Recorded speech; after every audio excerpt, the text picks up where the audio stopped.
Hello and welcome to another episode of Cowbells and Conversations, Ideas That Ring. 2020 has been a lot out of our control, but there's also been a lot in our control. As we start to look at 2021, I asked our next guest to join us about really getting in the right mindset and being able to adapt quickly in different situations. So I first met this guest through the National Speakers Association. He served as the president for his chapter, and I was down there in the main office helping out. And I immediately was drawn to his humor, his energy, but also just how he really wanted to get involved in the National Speakers Association. And his chapter actually won an award, which I'll let him tell you about. So please help me welcome my friend, Peter Margaritis. Woo! Thank you, Allison. I've been so looking forward to our conversation. I even got a big cowbell for it. Yes, Peter's a big fan of cowbells too. So your chapter had the best idea, and I sent you a whole kit of cowbells, and so your whole chapter got cowbells. See? Yes. So we took a nice picture of it and sent it. I believe we sent it to you. Yeah, you did. Yes. Yeah, good. Yes, so thank you for your service to National Speakers Association because it really did have a huge impact. And thank you for your leadership. Well, yeah, no, it's fun. So you had me as a guest, which was so fun, on your podcast. And we had a great conversation. After that conversation, I said, I want you as a guest because I love the way that you think, but also how you help companies. So can you tell the listeners what you do for companies to help them be more effective? Also, your background is very interesting. Yes. It's a little all over the place. So if I tell somebody I'm a CPA, they want me to do their taxes, and I go, but I'm a terrible one.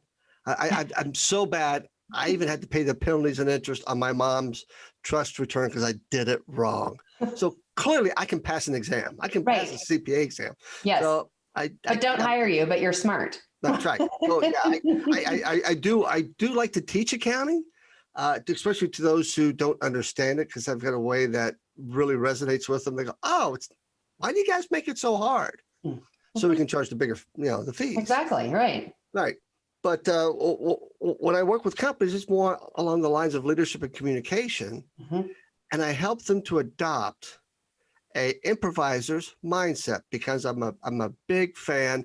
I'm a student of the world of improv, not as the world of being funny, but I've studied it for over 20 some odd years on how it's a leadership tool and how it is more effective than the tools of the past, of the 70s and 80s. I told you to do this tool. So in adopting that improviser's mindset, the two most powerful words in the English language, in my belief, it's yes and. Yes, and how can we figure out a solution? Or yes. And what should we look at something different versus no, because we don't have it in the budget. Or yes, but I think my idea is a lot better. See, yes, and is about connecting. Yes, and it's also about parking your ego. Not easy for a lot of corporate execs to do, but the ego gets in the way. Oh, yeah. The ego stops progress. But if you adopt the yes and approach and park that ego and empathize. Which is so important this year. Don't you feel like compassion and empathy are so much more important in leadership now?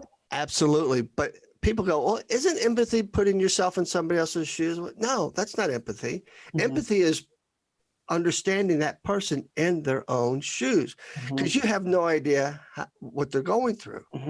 So the more that we can have empathy with our people that work with us, the more that we can have empathy with our vendors, the more that we can have this yes and improvisers approach with our customers and our clients, we will be more productive and profitable in the long run. Easier said than done, but that's how I work with them to adopt that mindset. Oh, yeah. So when you do this, is it mainly with teams or do you work with individuals, or because it has to start at the top as far as getting the culture change to having the yes and mentality. So what does your structure look like as far as the influence of getting people to think differently? Well, I've been working with CPAs and financial professionals and other groups. That tends to be my two major client bases. to adopt this approach, and they're going, I'm not here to be funny. Okay, let's get You're like, we know that you're not funny. I'm just kidding. But getting them to realize, I love it. Somebody asks me, what do I do? And I tell them, I switch on light bulbs. Because once I can convince, whether it's a group of people or individually, because I do individual coaching, once I can get them to realize this is not about being funny, this is bigger than that. And this is much more powerful than that. And over the last 5 years, I've curated about 45 articles, 23 YouTube videos, 24, 25 books around the world of improv as it relates in the business world. So now I've got support for this crazy idea people thought I had 5 or 6 years ago. And it's really not that crazy. It's about listening. What? I'm just kidding. And we're most people would say they are a bad listener. A lot of people even say, yes, I'm an interrupter. When you interrupt someone as they're telling you or giving you their ideas, you interrupt them and stop them. You're really not showing them a lot of respect. And that's one of the core tenets or the core principles of improvisation is you have to have respect for the other person. You have to show them respect. Well, and also in improv, you have to be really present, because if you're not all in, you're not able to respond quickly.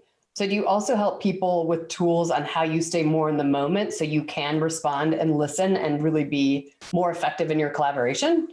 Yeah. What I do I demonstrate these techniques through improv exercises.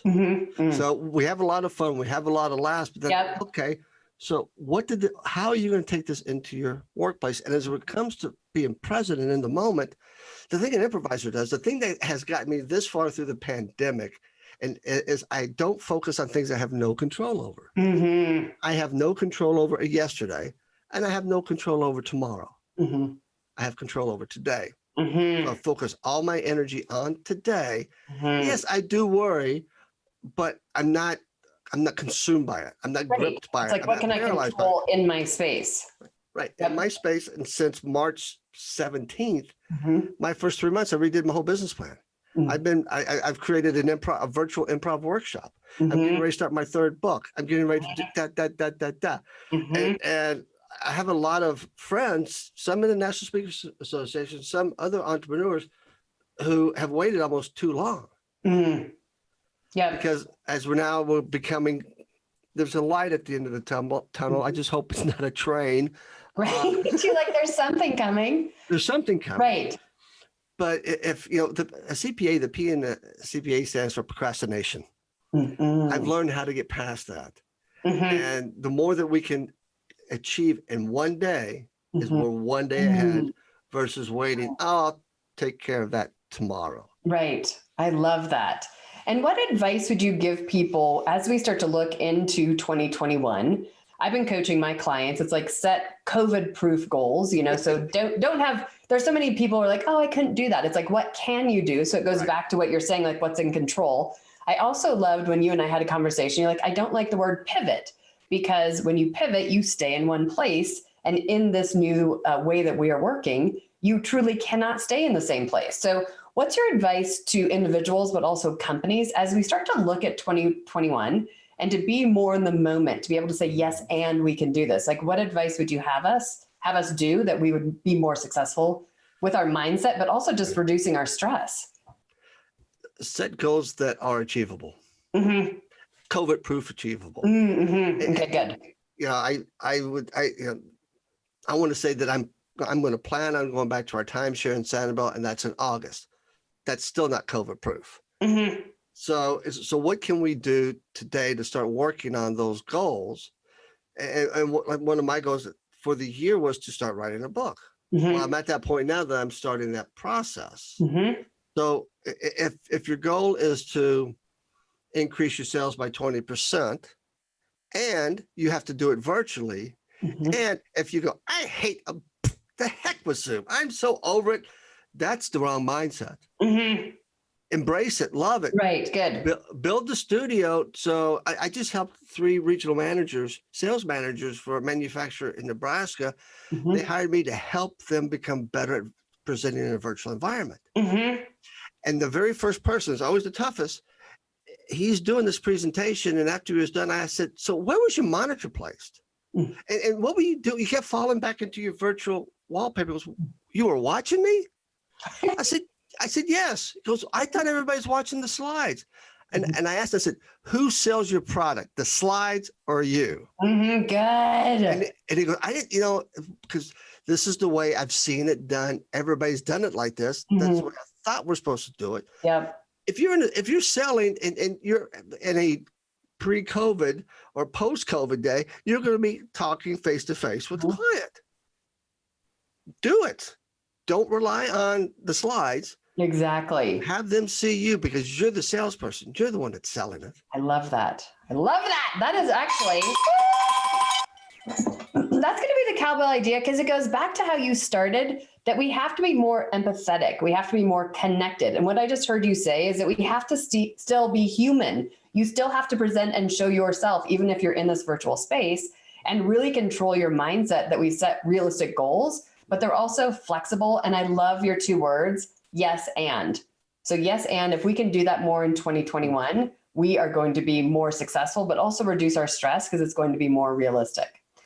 Absolutely, because when you start achieving the goals and you're seeing things change and you're adapting to a virtual environment. I mean, you and I would rather be in front of people. Oh yeah, we all miss people. Right, but we have to adapt. And when this first came about, I thought all my revenue was gone, and actually I'm having a pretty good year this year. And I'm going, okay, that's great, but I had to drop what I had no control over. Exactly. Release it. Right. Let it go. Right. It's not coming back, but yeah. I love it. And then Peter, how can people find you? So I know on LinkedIn, because I post this on LinkedIn, but how else can people find you to hire you to help them work better as teams, but also just changing mindset for 2021? My email address is Peter, last name is Margaritis.com. It's pronounced Margaritis, but it really should be Margaritis. But that's too much like hepatitis and gingivitis, so there's no fun in that. Margarita's better. Right, Margarita's better. So they can email me. They can go to my website, peter@petermargaritis.com. They can go to the Google and Google me, and I'm very easy to find. Okay, good. Out on the interwebs. Awesome. Well, thank you so much for joining us. I love your mindset. You and I share that as far as being positive, focusing on what we can control, and then really being adaptable as we start to go into 2021. So thank you so much for joining. And it was another idea that's going to ring. And thank you for having me. You're welcome. I love our conversations and the great, and you're an awesome, awesome host. Oh, well, thank you so much.